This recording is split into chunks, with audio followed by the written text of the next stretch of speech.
tarde, boa noite. Você que chegou atrasado aí, duas pessoas chegaram atrasadas, levante a mão para o céu. Vou começar agora a aula, porque a gente está falando de assuntos muito importantes, né, turminha? Falando de assuntos fundamentais para a nossa existência. Café e chocolate. Bem, vamos lá? Vamos para a aula? Vamos? Então vamos. Bem, nem preciso dizer, né?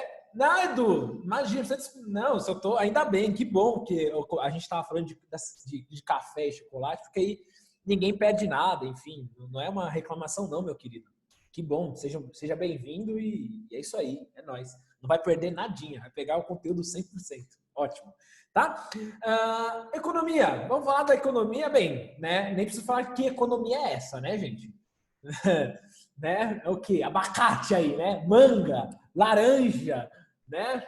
Enfim, açúcar, né? Para não ter dúvidas.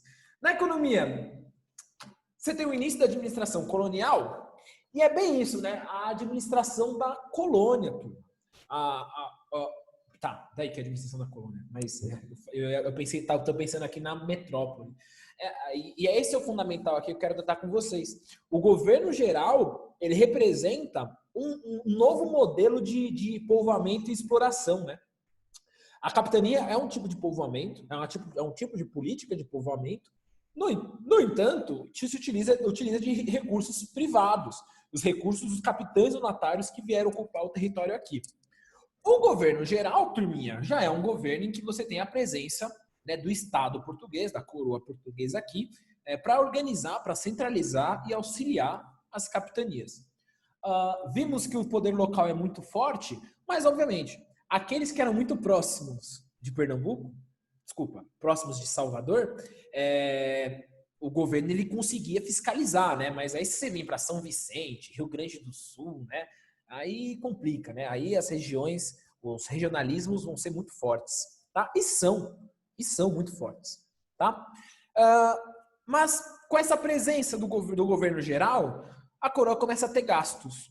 Então a coroa ela começa a buscar, obviamente, uma motivação, recursos aqui, algo que vai dar dinheiro, algo que vai dar retorno para esse investimento que a coroa portuguesa está fazendo com o governo geral. Bem, já disse, né, o açúcar, que é uma especiaria muito apreciada na Europa, muito apreciada.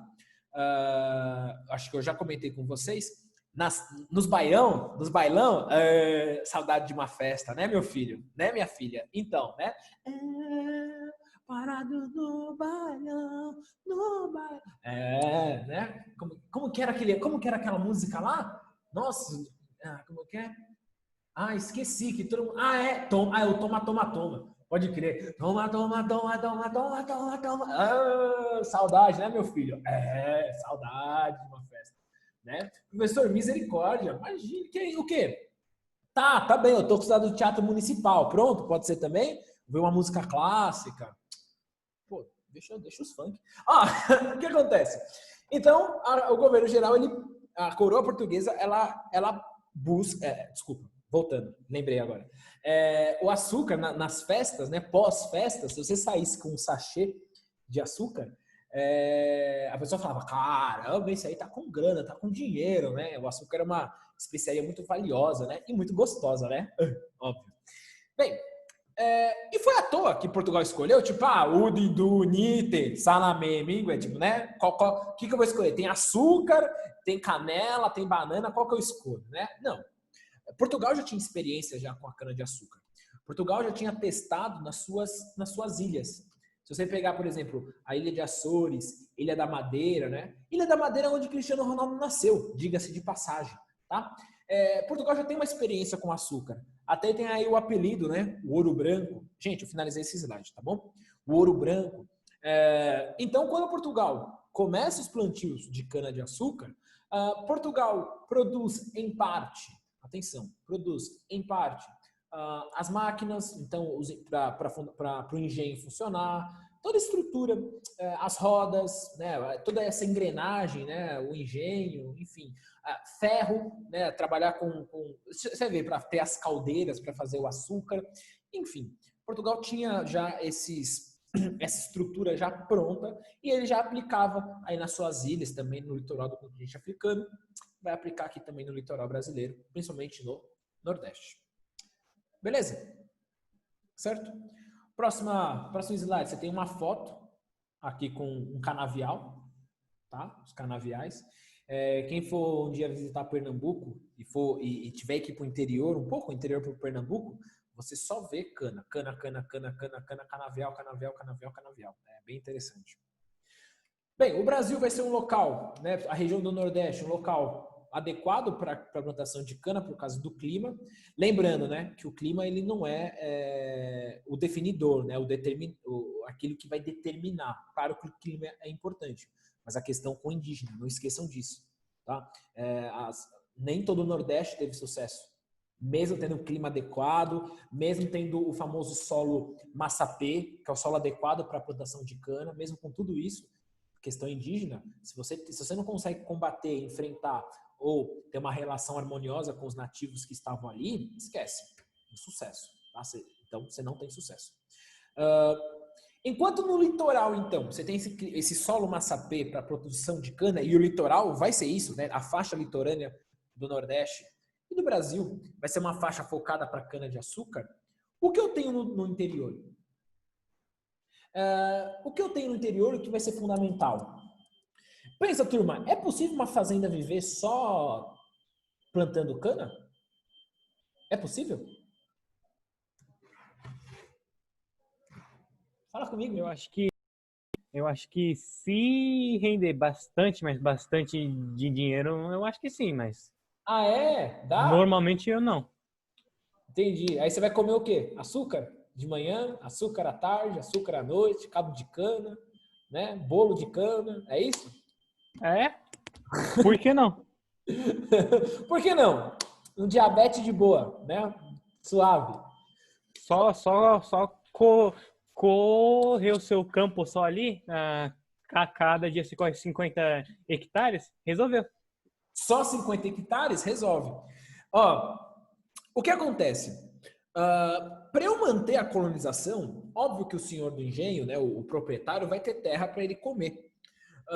Só que para eu manter, por exemplo, funcionários, manter a quantidade pequena de trabalhadores livres que vão existir, o interior vai ser o local da pecuária.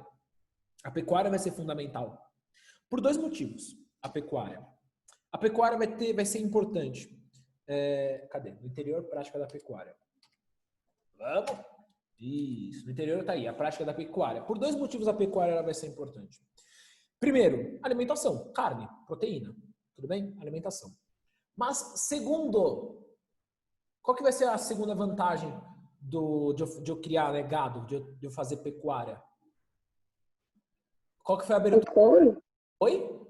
Boa, isso também pode ser couro, mas também tem uma outra questão. Se alguém tirou print, como que eu abri a imagem que tinha lá no fundo? Que imagem que era?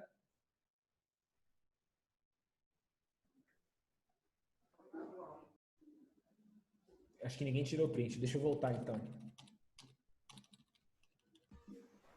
Funcionamento do engenho. Olha quem faz o engenho funcionar, a engrenagem. O uso do boi. Então, o boi você tem para a questão da alimentação e questões primárias, né? Tipo, produção do couro, né? Como a Sara bem lembrou, tá? Mas também para usar essa força do animal para o funcionamento do engenho, principalmente. Ele é muito mais eficiente, né? A força animal, né? Ele é mais forte do que um ser humano, né? Ali no caso, certo? E vai ter olha aí, né? E o Nordeste, como eu falei para vocês, vai se destacar, né? Alguém chuta que rio é esse? O rio que vai ter destaque na pecuária? Um rio que vai ser... preciso do rio, né? Senão, como que o gado vai beber água, né? Como eles vão viver? Que rio é esse importante do Nordeste? Aula de geografia, gente, perdão, mas geografia aqui vai ser fundamental. Vocês não sabem? Super importante no Nordeste? Não sei, eu não me lembro do nome agora. Eu sei que o Bolsonaro fez lá que o projeto nele. Eu acho que é esse. É esse mesmo. É o nome de um... Professor. Rio São Francisco? Rio São Francisco, professor. Isso. Rio São Francisco. O Rio São Francisco ele é conhecido como Rio dos Currais. Rio dos Currais. Mas deixa eu fazer uma pergunta. Esse rio passa pelo Nordeste, seco. Pelo interior do Nordeste, seco. Como é possível um rio seco passar no meio de uma região, um rio sobreviver ao meio de uma região seca? Como é possível isso? Não tem chuva. Alguém sabe como resolver esse dilema? Pensa, não chove. E é um rio perene. Rio perene, acho que vocês já devem saber o termo, né? Rio perene, aquele que nunca seca. Rio São Francisco é um rio perene. Como é possível ter um rio perene no meio do Agreste? Resposta. Onde é a nascente? A nascente do Rio São Francisco, ela não é na região do Nordeste, na região seca do Nordeste. É no centro ali, centro-sul de Minas. Já é uma região chuvosa. Então, a região do Sudeste, em que você tem constantes chuvas, portanto, você consegue ter um rio perene no meio de um lugar seco. Essa é a resposta para o Rio Nilo, né? Também. Rio Nilo é assim. É um rio no meio do deserto. Acho que quando eu dei Egito, devo ter comentado isso com vocês. A nascente, né? A nascente é um local de grande chuva. Bem, o modelo de produção vai ser um modelo de produção de plantation. O modelo de produção de plantation, ele tem duas características. Tá aí um exemplo de plantation e aqui é um solo massapê, o tipo de solo massapê aqui para plantação de cana. O tipo de estilo de plantation, ele tem como característica a grande propriedade e a monocultura. E o estilo de produção de plantation vai ser ideal nesse momento para o Brasil, para uma colônia que quer ser povoada. Por quê? Bem, pelo seguinte, o Brasil precisa ser povoado, certo? Precisa desse território ser ocupado por causa da invasão estrangeira, né? Principalmente dos franceses. Por que o plantation é adequado? Porque a grande propriedade garante, então, uma ocupação. Beleza, eu sei que é uma grande propriedade, né? Daqui até São José é a terra de uma pessoa. Mas, ok, garante, então, ele vai ser responsável pela ocupação, né? Ele vai ter que ocupar aquele local. Aquele local tem responsabilidade de alguém. Então, a plantation se adequa a isso. E a monocultura? Garante a grande produção. Então, a monocultura, portanto, a especialização na produção de um produto, eu vou ficar especializado na produção de um produto. Garante, então, o quê? Garante o retorno dos investimentos feitos pela coroa portuguesa. Então, a plantation é ideal. Grande propriedade, porque garante a ocupação, né? Garante o povoamento, minimamente, obviamente. E a monocultura? Pô, especializa aí no açúcar, produz açúcar, porque o açúcar tem um alto valor na Europa. Portanto, eu consigo recuperar o dinheiro que eu estou investindo aqui. Beleza? Dúvidas? Questões? Beleza, professor. Dúvida não. Não? Beleza? Se alguém tiver... Gente, acho que eu falo isso, acho que eu estou falando isso toda a aula, né? Mas como eu não consigo ver vocês, eu não sinto vocês, eu não estou aqui vocês presencialmente, eu fico falando eu sei que eu estou falando com vocês, mas eu estou numa sala fechada, sem ninguém, sozinho. Então eu não sei se vocês estão entendendo ou acompanhando ou não. Então eu preciso realmente que você fale, né? Se você não está entendendo, para eu poder te ajudar de alguma maneira, mesmo estando longe. É péssimo dar aula EAD, como é horrível. Eu não sei como vocês estão indo, eu não consigo ver vocês, enxergar vocês, sentir vocês, sabe? Enfim. Né? Momento psicólogo depois, né? Psicologia depois da quarentena. Havia culturas menores? Não, monocultura aqui é agricultura, Vitor. Questão de agricultura. Você tinha pequeno... Sim. Você tinha, mas a especialidade é o quê? Cana. Produz cana, amigo. Foco é cana. Entendeu? Mas o problema, aí, às vezes, pra você ter ideia, a coroa portuguesa, ela obrigava até o senhor de engenho a produzir, produz arroz, feijão, mandioca, para abastecer a cidade. O senhor de engenho ficava a pé da vida, falava que problema é dos caras lá, se virem. Né? Tô perdendo terra para ter arroz, feijão, mas a coroa tinha uma lei, uma regra para ter, né, para os engenhos abastecerem as cidades com alimento, porque senão não dá, né? Mas já era um choque aí entre os senhores de engenho e o governo geral. Bem, não tem como não falar de açúcar e falar de uma outra nação. Lembra, Sara? Eu vou falar de quem agora? Holanda. Exato, falar dos holandeses. Não tem como, né, não falar dos holandeses, vão ter um papel fundamental nesse processo do açúcar no Brasil. Por quê?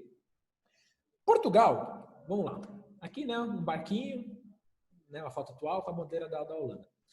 Portugal, galera, ele foi pioneiro, né, nessa questão expansionista, né? Portugal, nas aventuras no Atlântico, né, indo pela costa africana para chegar nas Índias, e aí acabou também com o seu projeto, né, de chegar aqui na América. Beleza, né? Chegar aqui no que vai ser Brasil. Só que o Portugal, ele tem esse pioneirismo, mas ele não tem as estruturas para garantir o monopólio total do açúcar. Por que eu estou dizendo isso para vocês? Porque é o seguinte, Portugal tem algumas defasagens e que a Holanda, eu coloquei aqui 3? Não, são 3 defasagens aqui. Portugal tem 3 defasagens, então 3 problemas, que faz com que ele não aplique por completo o monopólio comercial em relação ao açúcar. O que eu quero dizer com isso? Como assim, professor? O Portugal não garante um monopólio, essa exclusividade colonial. Por alguns fatores. Primeiro, Portugal não consegue vender o açúcar que ele produz no Brasil para a Europa. Ele vende para a Holanda. Quase, absolutamente tudo para a Holanda. Por quê? Porque Portugal não é especialista no refino. A cana-de-açúcar, turma, é uma planta, né? Sei lá, acho que é uma planta, né? A cana, enfim, é um produto, vamos lá. É um produto em que ele é de origem oriental, né? Na Ásia, ali, na Índia. Então você tem, já naquela região lá do renascimento comercial, esse contato com a cana-de-açúcar. Pequeno, né? Que não era algo abundante, mas você tinha.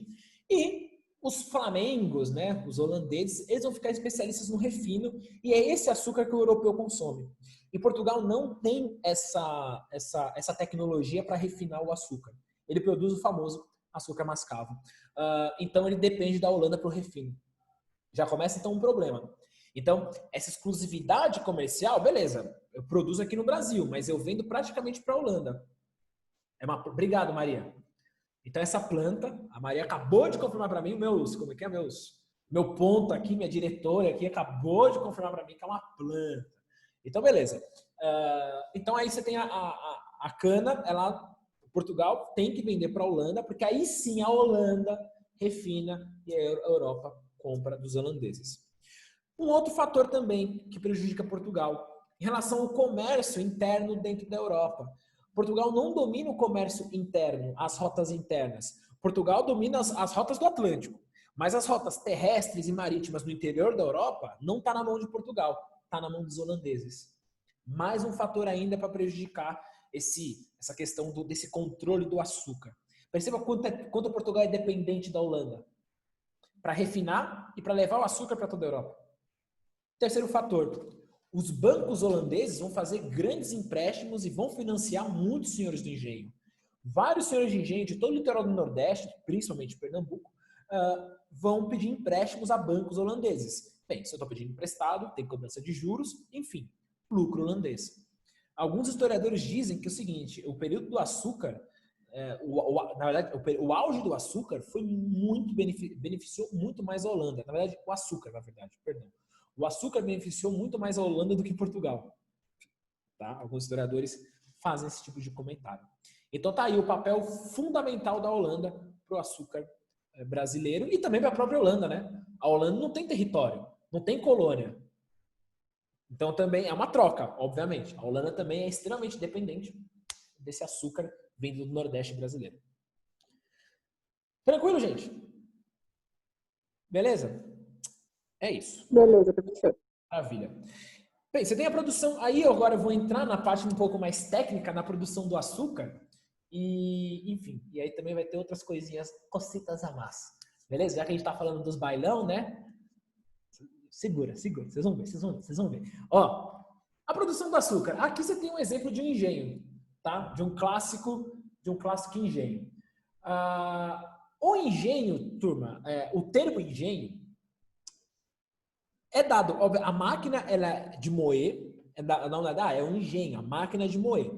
Só que ela não representa só a máquina de moer, ela representa toda essa complexidade, toda a produção do açúcar. Todo o sistema de produção de açúcar é chamado do quê? É um engenho. Então, é a casa do senhor, é a senzala, é onde você tem a produção aqui do açúcar, os canaviais, você tem esse nome coletivo, né? O termo engenho, que antes era referente só à máquina, vira o nome para esse complexo açucareiro.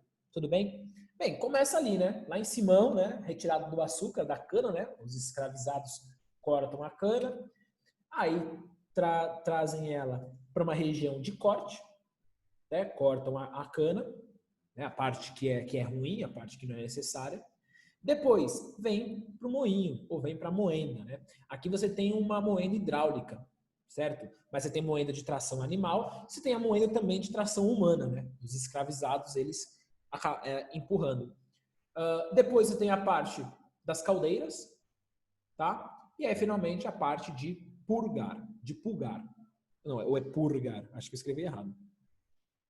A parte tem um R aqui. É a purga. Escrevi errado. Mas, enfim. Depois eu arrumo. E aí eu vou explicar principalmente essa parte, né? Essa parte do moinho, do purgar, da caldeira e do purgar, tá? A parte do moinho, tá? A moenda, né? A parte da moenda, do moinho. Tá aqui, né? Um exemplo de moenda manual. E a moenda, turma, era um dos lugares de maior perigo. Por que de maior perigo? Principalmente aquelas hidráulicas, né? Não de força humana, mas hidráulica. Por que era extremamente perigoso? Você lembra dessa imagem, Nath? Sim. Isso aqui é clássica. São obras do Debré. E aí, vários livros didáticos utilizam. Por que é perigoso essa parte de moer? Principalmente de tração animal, mas principalmente hidráulica. Porque hidráulica não para. E o moinho, a moenda, né? Ela funciona 24 horas. É a única parte de todo engenho que funciona 24 horas. Bem, nem preciso dizer o que acontece com a mãozinha dos escravizados, né? Com o braço deles. Em horas e horas trabalhando de madrugada, bate o sono e aí a mão entra e aí, enfim. Quando essa mão entra quando a mão é esmagada, né, estraçalhada, aqui você tem um moinho hidráulico, né? Então perceba, não tem como parar. Não tem. E vai puxando, né? Puxa o braço, vai puxando o braço e vai o restante do corpo. Por isso que ao lado da moenda você tinha facão para cortar, para decepar o braço. Porque senão já era. Não é por dó, não. Vou perder uma propriedade, né? Vou perder uma propriedade minha. Pelo menos ele sem braço, ele com um braço, talvez ele consiga fazer alguma coisa. E também, né, eu preciso cortar o braço dele, não só por isso, mas ele vai estragar meu produto, né? Sangue, olha a quantidade de sangue que jorrou. Deixa eu cortar logo esse braço aqui para ele não estragar o restante. Sistema escravocrata é assim. Depois, tem a parte das caldeiras. Tudo bem? Aí as caldeiras... Isso aqui, gente, é uma foto do século XVIII. Não, século XIX isso aqui. Tá? Isso aqui é do século XIX. Não é no início da colonização. Aqui você pode ver, você tem uma coisa mecanizada, você tem aqui uma telha, você tem, enfim. Não era assim, né? Não era assim, tudo bem? Não era. Mas você tinha as caldeiras com as temperaturas diferentes. A cana ela começa a ser numa fervura pequena até chegar numa alta fervura, até tirar o caldo necessário. Por último, a parte de purgar. É nessa parte, depois da caldeira, a última caldeira, sai o melaço. Esse melaço, mas não é um caramelo, é um melaço muito mais denso com alguns cristais já. Alguns não, com cristais. São colocados nesses recipientes e aí espera secar. Fica uns 8, 15 dias nesses estabelecimentos aqui, que é a casa de purga. A casa de purga era o maior local dentro do engenho, a casa de purga. Para armazenar, ficava 15 dias, então todo dia recebia mais, né? Açúcar, para ficar lá descansando. E você tinha um furinho no finalzinho dele, né? Você tem a parte ali que você coloca esse açúcar, você tem um furinho para ir escoando o restante do melaço, né? Para ficar o açúcar puro mesmo. Eu vou mostrar para vocês, a parte das caldeiras, não preciso dizer, né? O perigo que é, né? Quantos escravos poderiam cair naquelas caldeiras que eram, enfim, a temperatura era absurda. Pra você ter ideia, as caldeiras eram conhecidas como um pequeno vulcão, o nome dado para os locais da caldeira, o pequeno vulcão ou pequeno inferno também, tá? E aí, se as pessoas, vários escravizados trabalhavam nus até, ou com pouquíssimas roupas, de tão quente que era aquele local, tá? E aí depois vem a parte de purgar. Tem um vídeo que mostra tudo isso que eu expliquei para vocês, certo? Até que eu acho que até pode ser com mais alguns detalhes. Tá aí, tá bom? Vou colocar para vocês. Que explica todo esse processo. Tem medo da alergia. Alegra, alívio rápido, sem te derrubar.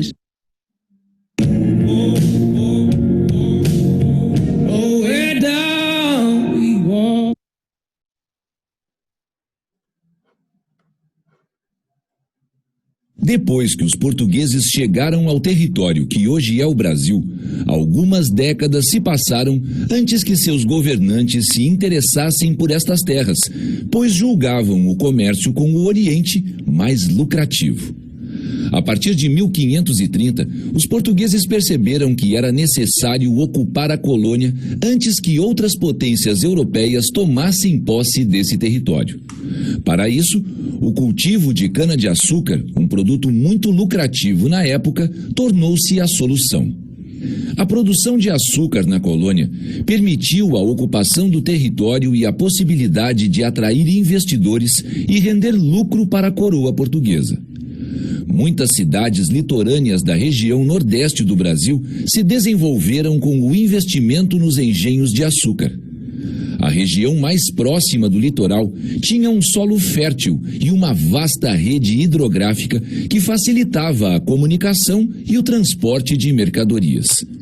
A cana era transportada para o engenho em carros de boi ou em barcos. Os rios eram fundamentais para toda a produção açucareira, uma vez que neles era realizado o transporte da cana. Além disso, os rios moviam os moinhos dos grandes engenhos. Inicialmente, atribuiu-se o nome engenho para as instalações nas quais a cana era processada e transformada em açúcar. Depois, esse termo passou a designar o conjunto da propriedade açucareira, incluindo a própria plantação de cana. As atividades nos engenhos eram coordenadas por trabalhadores livres, que fiscalizavam o trabalho dos escravizados. A primeira etapa de produção do açúcar era a moagem, feita logo depois de a cana ser limpa e preparada. A moagem podia ser realizada por engenhos movidos pela água, os denominados moinhos d'água, por animais, como cavalos, burros ou bois, e por pessoas escravizadas. Aqui temos a representação de um engenho d'água. Da moagem, obtinha-se o caldo de cana, ou sumo, que seguia para a casa das fornalhas. Lá, era cozido em grandes tachos e caldeiras de cobre. O resultado desse processo é chamado de melaço de cana, um líquido espesso e com menos impurezas. O melaço era colocado em vasos de barro com forma de sino. Além da abertura superior, esses vasos tinham um pequeno buraco na base. Na casa de purgar, esses vasos eram encaixados em mesas para que o melaço escorresse aos poucos e, assim, apenas os cristais de açúcar ficassem no recipiente. Esse processo era chamado de purga, que significa purificação. Depois de escorrido o melaço, o açúcar dos vasos passava pelo processo de secagem e, geralmente, era colocado ao sol. Quando estava seco, o açúcar era desenformado, dando origem aos famosos pães de açúcar. Na abertura do recipiente ficava o açúcar branco, mais valorizado. Na ponta do pão de açúcar ficava o mais escuro, o mascavado, que era mais barato. Os diferentes tipos de açúcar eram separados, pesados e divididos. Neste momento, O senhor do engenho e aqueles que tivessem direito a uma parte da produção recebiam os lucros correspondentes. Finalmente, o produto era acomodado em caixas bem secas de madeira, vedadas com barro e forradas com folhas de bananeiras. Identificada com o nome do proprietário, o tipo de açúcar e seu peso, a mercadoria era enviada para a metrópole. O trabalho nos engenhos de açúcar e na lavoura era muito pesado, e a maioria da mão... Bem, é isso, tá? Até a parte que eu... Cadê eu aqui? Isso, pronto. Tá? Bem, 3 minutos. Essa parte aí da produção. Só que existe uma coisa fundamental tirada da cana-de-açúcar, além do açúcar. Fundamental. Sem ela não tem bailão, não tem bailão, não tem. Não existe. Alguém saberia me dizer? Qual? Cachaça. Cachaça. Tá aí. Os barris de cachaça.